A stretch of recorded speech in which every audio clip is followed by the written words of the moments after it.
Next up, Michelle Beavers, Carrie Takis, Mike Mueller. So we're going to talk about critical thinking skills. So I'm going to read you something from a book. I'm going to be nice. I'm going to take out a word that's not appropriate. I'm going to place it with another word so you can guess what that word is. Are you going to eat her cat? Yeah, Earl, I'm going to eat her cat. Do you even know how to eat cat?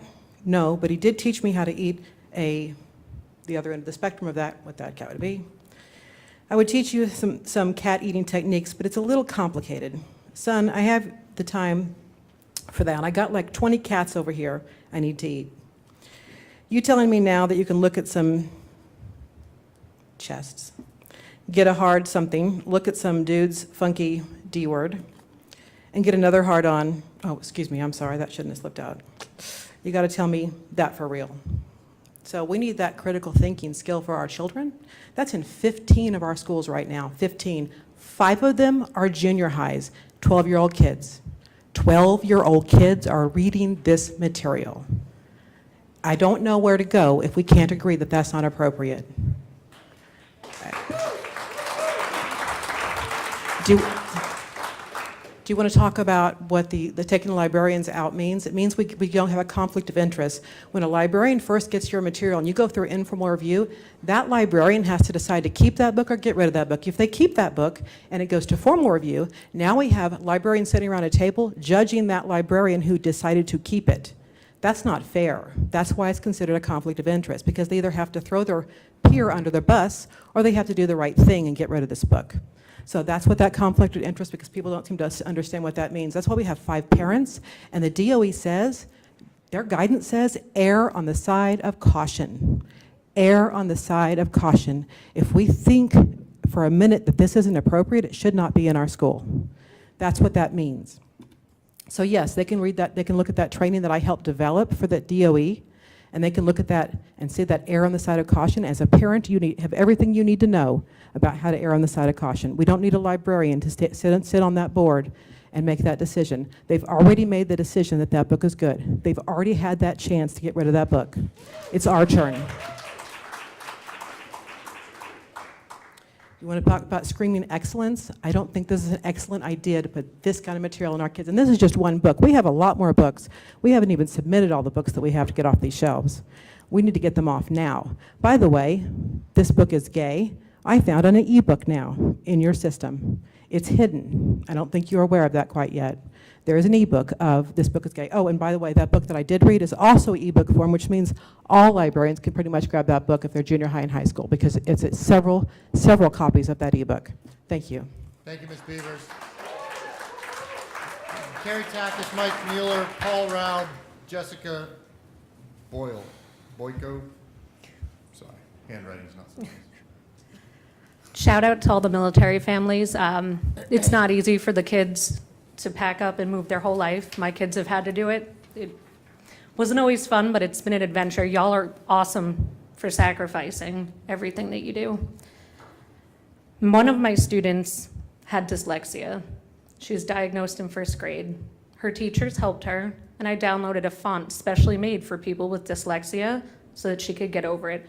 She's now in honors English. At her school is The Bluest Eye. When she started 7th grade, she was 11, and this book was available to her. I'm going to read a passage from it, and I would just love for people to think about it afterwards and what kind of education they think it's bringing to our children. The tenderness welled up in him. He sank to his knees, his eyes on the foot of his daughter. Crawling on all fours toward her, he raised his hand and caught her foot in an upward stroke. Pecola lost her balance and was about to careen on the floor. Charlie raised his other hand to her hips to save her from falling. He put his head down and nibbled at the back of her leg. His mouth trembled at the firm sweetness of the flesh. He closed his eyes, letting his fingers dig into her waist. The rigidness of her shocked body, the silence of her stunned throat, was better than Pauline's easy laughter had ever been. The confused mixture of his memories of Pauline and the doing of a wild and forbidden thing excited him, and a bolt of desire ran down his private areas, giving it length and softening the lips of his other side. Surrounding all of this was lust, and it was border politeness. He wanted to duck her tenderly, but the tenderness would not hold. The tightness of her private area was more than he could bear. His soul seemed to slip down to his guts and fly out into her. And the gigantic thrust he made into her then provoked the only sound she made, a hollow suck of air in the back of her throat, like the rapid loss of air from a circus balloon. Removing himself from her was so painful, he cut it short and snatched his privates out of her dry private area. She appeared to have fainted. Charlie stood up and could only see her grayish panties, so sad and limp around her ankles. Again, the hatred was mixed with tenderness, and the hatred would not let him pick her up. The tenderness forced him to cover her. So when the child regained consciousness, she was lying on the kitchen floor under a heavy quilt, trying to connect the pain between her legs with the face of her mother looking over her. That's not educational. It doesn't help children with dyslexia. Thank you. Thank you, Ms. Tadges. Next up, Mike Mueller, Paul Rao, Jessica Boyko, Gregory Ross will be the last one. Mr. Mike. Good evening, board. So this morning I was poking around online and I found this book called Sold by Patricia McCormick. It talks about a 13-year-old girl from Nepal whose family was so poor that they had to send her off to make money. Unfortunately, she ended up in a brothel run by a woman named Mumtaz. Here is a quick excerpt. It is the simple kitchen sound, the grinding of spices with a wooden pestle. Sometimes it means nothing more than spicy stew for dinner. But sometimes it means the cook is getting ready the hot chili punishment for one of us.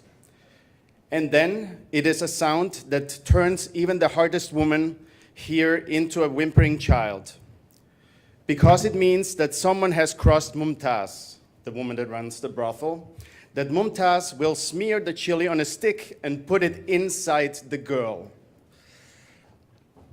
All of that, and that all of us will awake throughout the night.